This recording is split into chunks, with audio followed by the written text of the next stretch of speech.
Kita berjumpa lagi dalam page kebun ISA, kebun ikut suka aku. Ini kebun 2 ekar lah, 2 ekar. Nampak semak banyak, semak semak samun banyak. Pokok durian adalah ikut barisan lah, ikut barisan durian lah. Nanti durian dah besar, nanti dia nampak lah, nampak durian lah. Sekarang nampak semak. Sebenarnya cadangan awal saya untuk buat teduh durian ke apa ke, nanti saya cadang nak tanam pisang pada awalnya. Sambil dapat menjadi peneduh, perimbun kepada durian, dapat jugalah hasil kan, hasil jual pisang pun boleh menampung kos kebun lah. Ini durian berapa lama dah baru tanam pun mungkin 8 bulan 9 bulan lah macam tu. Pasal tadi pasal pisang, nak tanam pisang, cadangan awal lah. Tapi pengalaman di kebun tepi rumah lah, kebun kawasan rumah, saya batalkan lah niat nak tanam pisang di dalam kebun ni. Jadi biar semak saja lah, biar semak samun saja. Saya batalkan niat untuk tanam pisang. Sambil saya citra tengok durian lah, durian pun okey lah. Tumbuh okey, pucuk pun okey. Sebab di pokok-pokok dekat rumah saya, kawasan belakang rumah, tepi rumah tu, kena jangkitan Fusarium. Memang sedih lah. Pokok cantik-cantik, kadang-kadang kena Fusarium, kena potong dahan, potong pucuk. Ni nanti saya balik rumah, nanti saya ambil video lah. Saya sambung video di sana. Akibat Fusarium tu. Apa kaitan pula Fusarium dengan pisang kan? Pisang adalah salah satu ejen pembawa ulat Fusarium. Jadi sebab itulah saya batalkan tanam pisang di kebun ni. Jadi kebun ni saya tak tanam apa-apa lah, tanam durian saja. Durian dan semak. Semak pun pokok renek aja lah. Nanti boleh potong. Nanti durian besar dah, akan nampaklah durian. Sekarang dia tenggelami oleh semak sebab pisang tak jadi tanam. Pisang pembawa Fusarium. Nanti akan ada kata-kata bapak kita tu, datuk kita dulu tanam okey pisang. Memang amalan sejak turun-temurun lah tanam pisang dalam kebun durian. Betul, itu betul, tak nafi. Bapak saya pun buat macam tu. Bapak saya pun tanam pisang. Tapi dulu itu dulu. Sekarang dia mari Fusarium. Fusarium bukan penyakit lama, dia baru sekitar 10 tahun. Sekitar 10, 11 tahun macam tu lah. Dia jangkitan bawa daripada luar. Dibawa oleh pisang. Pisang dulu, pisang kita pisang emas, pisang bunga, macam tu je. Lepas tu kita mula import benih pisang daripada luar, pisang yang besar, pisang yang cantik, montel, berangan apa macam-macam lah, embun kan. Itulah Fusarium mula menyerang lah, mula berjangkit. Fusarium ni kalau dikena tak ada racun, untuk merawat apa, tak ada, potong aja. Kalau kena ni potong aja. Ni sambil tu dah tunjuk durian lah. Nanti orang tanya pula baju apa kan. Inilah baju ikan pit dia. Saya buat mari tudung telaga tube. Ni kampit baju saya. Baju ramai orang-orang mewah-mewah, orang wang besar, mereka tak gunalah baju ni sebab murah. Sebab murah. RM35, 25 kg. Tapi okey. Pokok saya okey. Pokok orang lain saya tak tahu. Ni penyebok dah mari dah. Ni tengoklah. Tengok pokok. Boleh boleh tunjuk pokok hasil daripada baja murah ni.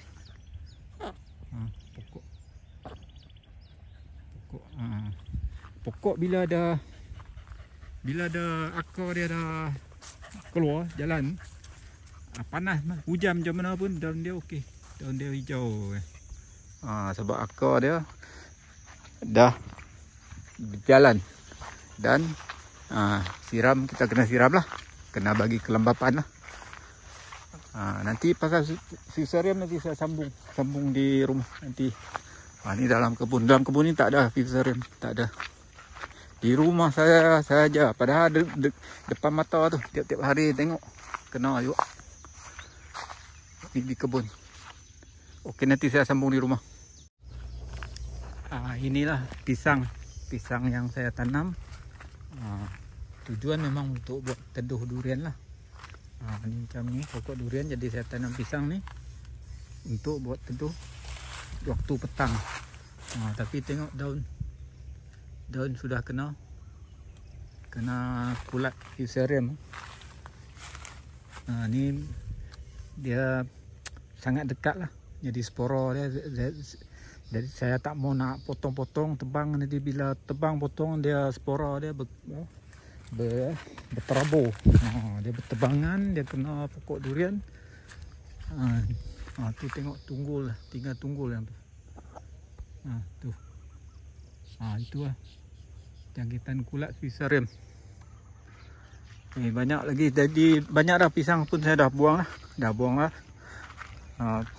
Yang ada sikit-sikit nanti saya buang pelan-pelan. Tengok daun dia. Tu. Dan bila kena durian dia kena potong. Tengok pisang. Durian pun macam tu, kalau dia kena memang dia daripada daun kita kena potong. Ni contoh pokok durian saya yang dah potong dahan dah 2 dahan lah, besar-besar potong. Pucuk pun dah potong. Pucuk potong. Tapi dah keluar pucuk baru dah. Yang di sini dahan. Ni bekas dahan potong. Dia jangkitan fusarium. Dia akan mula-mula daun dia daripada hijau pekat macam ni, dia akan mula pudar, lepas tu dia kering. Ni bekas potong. Ni salah satu pokok lah yang kena jangkitan fusarium bawaan pisang. Di sini saya tanam pisang satu pokok. Ni saya dah potong, dia tumbuh balik umbut dia. Nanti kena potong ke, racun ke, macam mana. Di sini ada satu pisang tu saya bakar. Sebab ada daun dia dah kering, juntai-juntai, saya bakar sini. Dibahang api sampai kena daun durian. Dibahang api kena. Saya bakar terus yang tu. Fusarium tak ada racun lah. Saya ulangi, tak ada racun. Kenapa tak ada racun? Dia kuat sangat ke? Kebal sangat ke? Fusarium ni dia kulat yang datang kemudian. Dia datang kemudian. Mungkin sebelum datang tu dia dah kaji dah. Dia kaji perangai manusia dah. Manusia akan buat cipta racun untuk banterah kulat. Dia pun datang dengan perisai. Dia ada perisai dah. Dia mencipta perisai dia sendiri. Perisai dinamakan oleh saintis dengan nama biofilm. BIO film lah, filem P. Ramlee, Bujang Lapuk, filem biofilm. Jadi biofilm tu dia lebih kurang macam tinted lah, tinted. Jadi racun tak boleh ngapa-apakan dia. Jadi kalau ada siapa-siapa kata racun inilah bagus, ini coal lah, itu coal lah, apa-apa coal lah. Sebab dikatakan racun yang boleh membanteras fusarium ialah daripada keluarga coal lah. Itu coal, ini coal, Bukan, sorry, bukan Cole. Zul. Nakun Nazul dah pikun Nazul. Zul lah yang ada Zul belakang tu. Kata dia tengah boleh membanteras fusarium. Manakala yang keluarga Trobin pula ya, yang belakang Trobin tu memang tak berkesan langsung. Yang Zul tadi tu dapat mungkin mengekang sekejap lah. Tapi kajian tu pun di fusarium yang menyerang terung, tomato, macam tu. Untuk durian memang tak berkesan. Dia punya perisai tu biofilm. Jadi pun saya nak tambah lagi durian sini. Selagi ni dah tenggelam rumput pokok penanti. Selagi tak clear dulu pisang ni, fusarium, saya kena tunda dulu lah. Ini dah tanam sikit-sikit. Nanti mungkin saya akan penuhkan belakang rumah ni. Jadi saya kena clearkan dulu lah masalah fusarium ni. Jadi kalau kita tanam dan terdedah pada penyakit macam tu, jadi buang masa kita lah. Buang masa, buang wang. Di sana ada satu pokok juga di sana. Tapi di sana mungkin tak jangkit lah. Di sana nanti kita tengok. Ini pokok ni okey lah, tak ada masalah. Di sini tak ada pisang. Pisang jauh di sana. Jauh di sana. Tu semua kena fusarium. Di pokok ni nasib baik lah, dia jauh. Ini dahan ni tak rendah, mungkin kena buang ni bawah sana. Tapi tak apalah nanti. Di sini saya tanam cili lah. Jadi saya tak apalah, saya kebun saya tak tanam pisang pun tak apa, sebab saya ada cili untuk menampung kos kebun saya. Kalau fusarium sampai sini habis lah. Saya apa orang kata, kerugian berganda lah. Durian pun kena, cili pun kena, habis. Jadi cili kena sensitif lah. Jadi itu lah. Ini kebun cili saya. Tengok sambil-sambil tu tengok. Untuk pekebun, saya pekebun full time lah. Jadi siapa yang berminat berkebun, nak bincang pasal berkebun dengan saya, bolehlah sikit-sikit. Nak kata tahu semua perkara tu, tidak lah. Okey lah pasal fusarium ni. Ni cili untuk selingan saja. Okey. Fusarium tak ada racun lah. Tak ada racun. Jadi kita kena okey. Mungkin kita ikhtiar lah. Ikhtiar mungkin kita kulat, kita kena lepaskan. Kalau anjing, kita lepaskan anjing juga. Bagi berlawang anjing. Jadi kulat, kita lepaskan kulat. Jadi ikhtiar saya Trichoderma lah. Trichoderma. Bukan maksud kata itu jalan yang paling betul atau yang terbaik lah. Ikhtiar.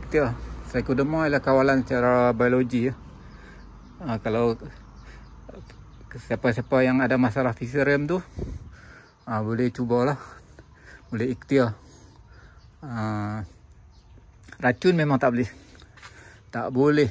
Dia apa, ada perisai dia tadi tu, biofilm, tinted. Tak boleh mengapa-apakan dia. Okey, perkongsian takat ni, nanti kita jumpa lagi.